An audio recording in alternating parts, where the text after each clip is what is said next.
സ്വന്തം ജോലികൾ മാറ്റിവെച്ച് കൂട്ടായ്മയിലെ ഒരംഗത്തിന്റെ ജീവൻ രക്ഷിക്കാൻ തെരുവിൽ പാട്ടുപാടി ഒരു കൂട്ടം കലാകാരന്മാർ. പാട്ടുപെട്ടി വാട്സാപ്പ് സംഗീത കൂട്ടായ്മയാണ് സ്നേഹക്കൂട്ടായ്മയ്ക്ക് മാതൃകയായത്. വളാഞ്ചേരിയിൽ നിന്നുള്ള വാർത്ത കാണാം. തിരൂരങ്ങാടി നന്നമ്പ്ര വെള്ളിയാമ്പുറത്ത് 14-ാം വാർഡിൽ വാടകയ്ക്ക് താമസിക്കുന്ന പനമ്പാട്ടിൽ വാസുവിൻ്റെ ഭാര്യ ഉഷയുടെ ചികിത്സാർത്ഥമാണ് ഈ വേറിട്ട ധനസമാഹരണം നടത്തിയത്. ഉഷയുടെ ചികിത്സയ്ക്കായി 24 ലക്ഷത്തോളം രൂപയാണ് ചെലവ് പ്രതീക്ഷിക്കുന്നത്.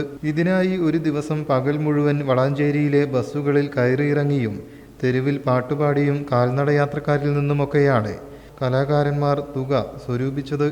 സമാഹരിച്ച 32,468 രൂപ വളാഞ്ചേരി നഗരസഭ ക്ഷേമകാര്യ സ്റ്റാൻഡിംഗ് കമ്മിറ്റി ചെയർമാൻ ചേരിൽ രാമകൃഷ്ണൻ ഉഷയുടെ സഹോദരൻ ഒഴൂർ സ്വദേശി വിജയന് കൈമാറി.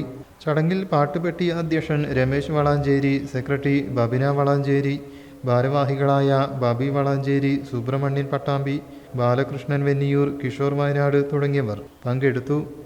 News bureau, Valanchery.